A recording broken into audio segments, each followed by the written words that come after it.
calling all women who know their way around power tools or who want to learn and who are looking for a meaningful and constructive way to help a neighbor in need.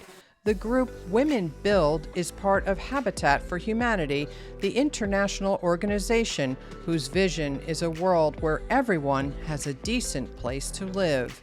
Today on Still Time for Joy, we'll talk about how pitching in to build a home or do critical home repairs makes life a little brighter for everyone involved. It's kind of a fun experience being able to work with my hands and do a project like this because it's impacting the community and it's impacting those around us. They've done a fantastic job. They've done more than I even asked for. So I am greatly appreciative of everything they've done. It's going to make me be able to come home, sit in my house, and relax at peace. Hello, I'm Sandra Levine, host of Still Time for Joy. My guest today is Kristine Novakowski, Chief Executive Officer of Northern Ocean Habitat for Humanity in central New Jersey at the Jersey Shore. Welcome to the show, Kristine. Hi, Sandy. Thank you so much for having me today. I'm really looking forward to our conversation. As am I. So before we get into the nuts and bolts of Habitat for Humanity, so to speak, I want to talk about Women Build right away. You just had a kickoff event for Women Build, and you bring together teams of women who not only fundraise for Habitat, but also actually do the work. Sounds like a win-win. It absolutely is. It's one of my favorite programs that we do. It's a way for women to come together, support each other, to empower each other, and really talk about the need for affordable housing because women are usually and children are the ones most affected by the cost of housing and having to afford it. So it's really empowering, uplifting, positive event, and it's my favorite one. So what are some of the types of work that the women actually do? What are some of the projects like? Sure. So they really range depending on the group that we have. We have several different projects, such as painting is one that we do. We do landscaping. We build ramps. We've installed new windows. We've built planter boxes for some nonprofits that we partner with. So we try to tailor the project around the group of women that are coming out to build. Some are more comfortable with the power tools, and some of them want to learn new skills. Like we had a group that was really looking forward to installing windows because they wanted to learn how to do that themselves. We really look to put the program to the skill set of the group that's coming out to volunteer that day. We spoke on the phone earlier, and I know you told me that a lot of women really want to learn these skills. As you were saying, they may not have the confidence when they come, but what happens as they take part in the group? It's the collaboration of working with other women. Sometimes they're all from different, walks of life or different companies coming in to build. Some of them are coming in as coworkers, and it gives them the opportunity to work alongside a coworker, different atmosphere. And a lot of the projects do take, it's a collaboration. So if they're putting in windows, they have to work together as a team. So that part of it is really beautiful to see. But I know one of my first experiences with Women Build, I got to use a Sawzall. I was helping to build a closet in a new home, and that was, it's something that I learned, and I really enjoyed it. So just seeing the look on the participants' faces when they're like, oh, I just used the chop saw to cut wood, and they got the angle right, and they get really excited, and it gives them that confidence then in their own homes to go back and to try some new projects, and because they can do it. So before we get into more detail about Women Build, let's just talk for a minute about Habitat for Humanity in general. Many people are familiar with Habitat, and of course, our late president, Jimmy Carter, was very involved with Habitat. For people who aren't familiar with the group, tell me what the mission is.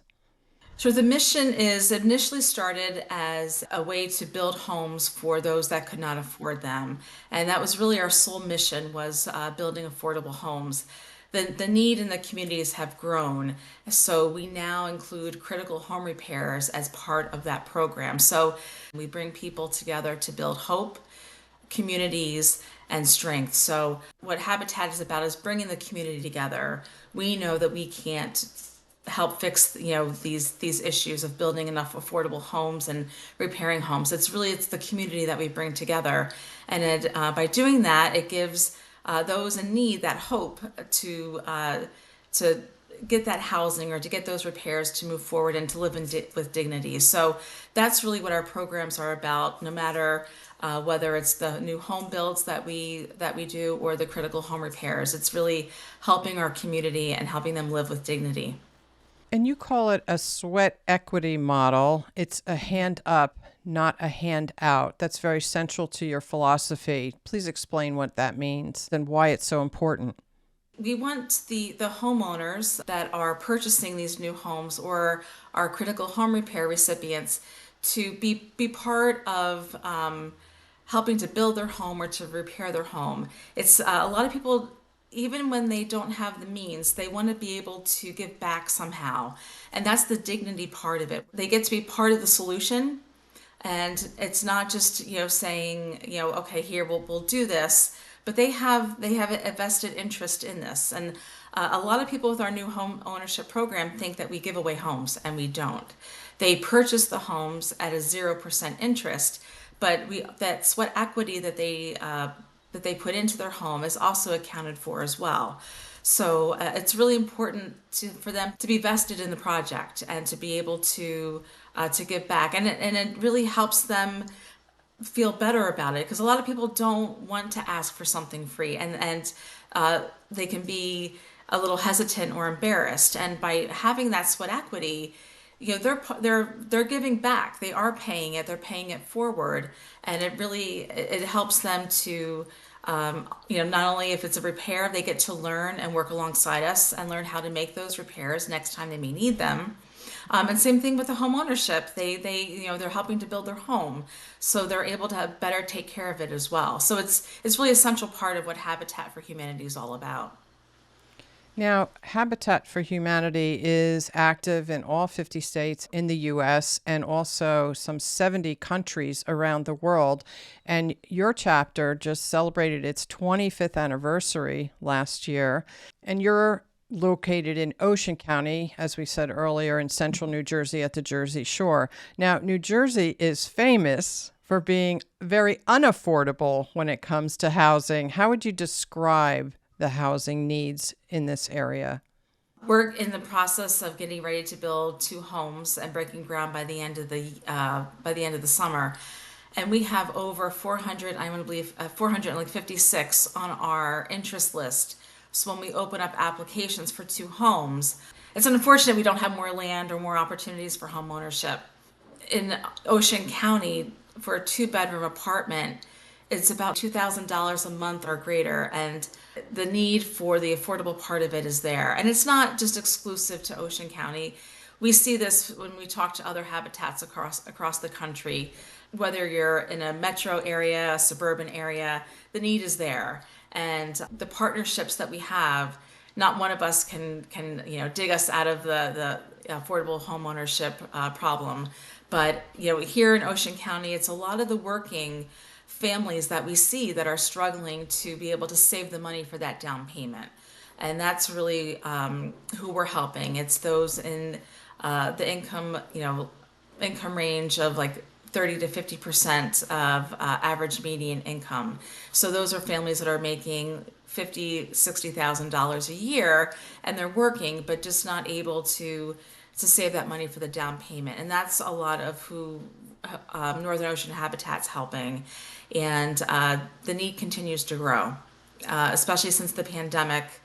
A lot of the affordable homes are no longer available, and the average median cost for a starter home is now close to $500,000, and which makes it really difficult for people to get into that home ownership. And that's where you build the wealth, and those are the opportunities. So that's what we're trying to provide for the community. And with our repair program, by making those repairs, we're keeping those homes in that affordable market, and we're not losing those to developers that may make those renovations to make it no longer an affordable home. So that's our goal.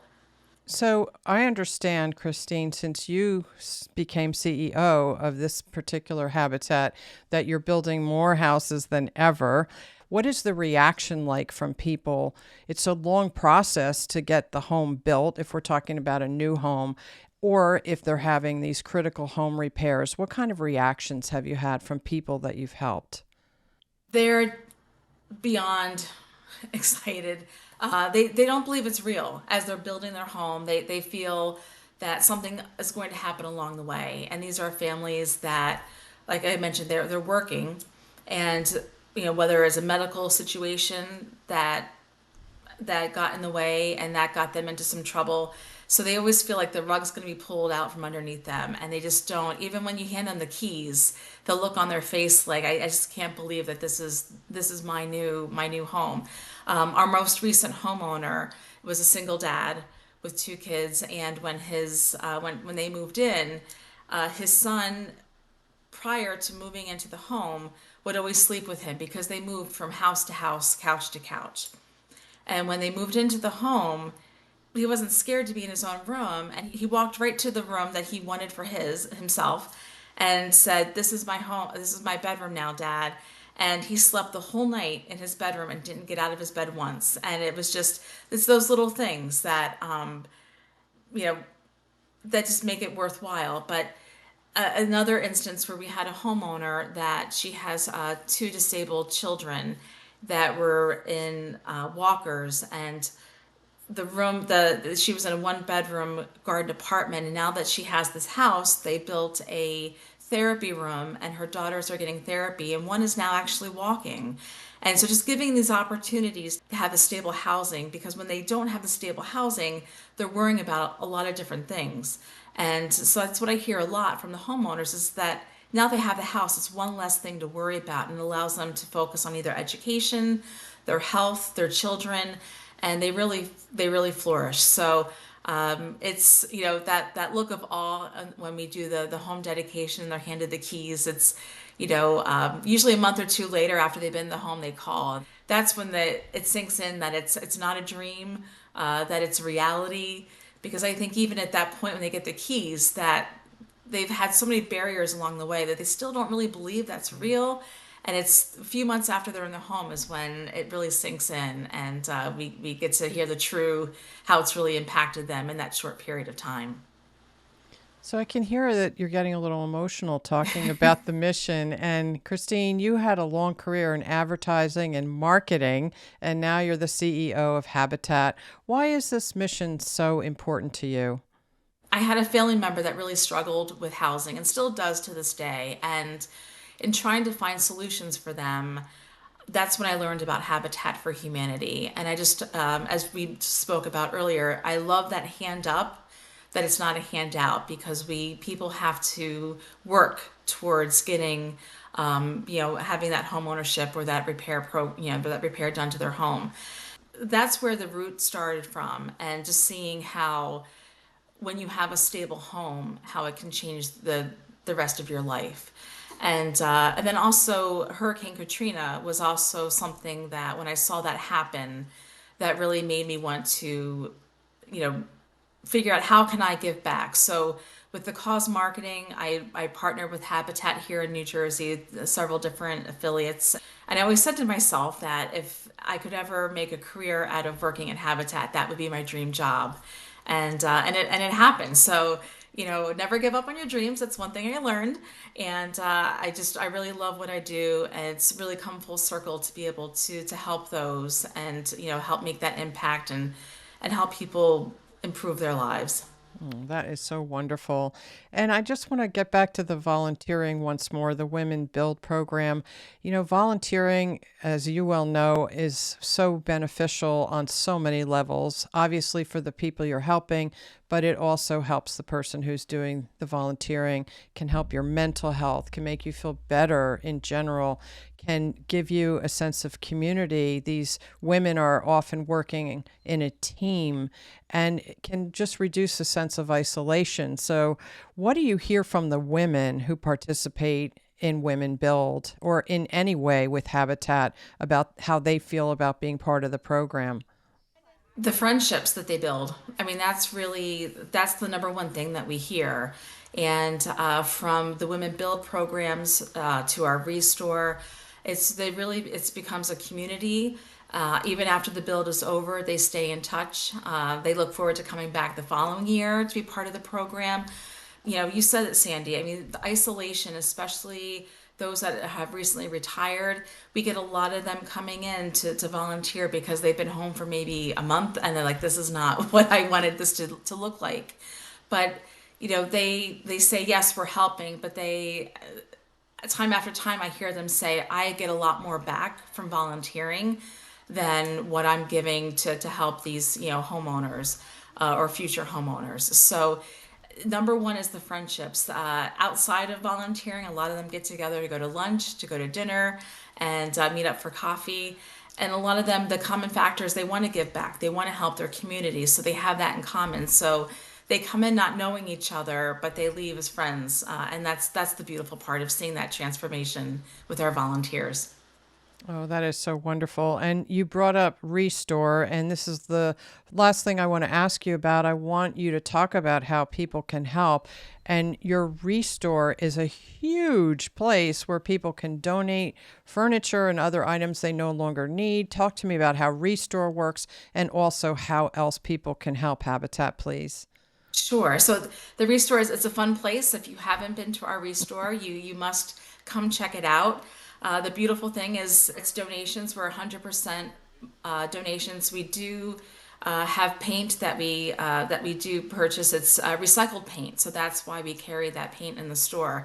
But you have to come check it out. And the proceeds from the store do go back to helping both of our programs. So that's a way for us to help fund those. And every day there's different items in the Restore, and you never know what you're going to find. And one thing I do want to point out regarding the Restore is that if anybody is doing any kind of home remodeling, we do come out and we will take out kitchen cabinets and we will sell those in the Restore. It's one of our hottest items that we have.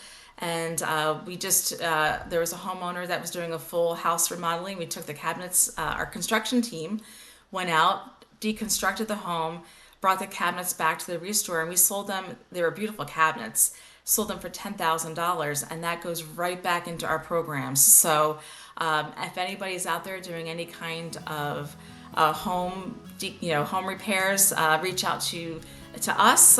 If you're in another part of the country, there's habitats in every state. So that's a huge way of being able to be part of the programs by donating at the Restore. And we rely on the donations. We don't, like I mentioned, we don't purchase besides the paint. Everything is donations. And it keeps all the items out of the landfill as well. And people are very creative when they buy furniture, when they repurpose it, and we love to see those images on our social media channels as well. So the Restore is a great place to be involved and to donate. And really participating in any of our builds. We do a veteran build as well. There's information on our website for volunteering and other ways to donate. So I would encourage the listeners to go to our website. It's northernoceanhabitat.org. And there's lots of great information on there as well. Well, Kristine Novakowski, you are doing such fantastic work through Habitat for Humanity, building homes, repairing homes. I want to thank you for the work you're doing, and I want to thank you so much for coming on the show today. Thank you so much for this opportunity. I really appreciate it. If you found today's show helpful, please share the information with someone who needs it, and follow Still Time for Joy for more practical tips on weathering life's storms, as well as inspiring stories of people who have turned their pain into purpose. Please consider supporting the work that goes into producing the show on Patreon. Follow Sandra Levine Productions on Facebook and YouTube, and learn more at sandralevine.com.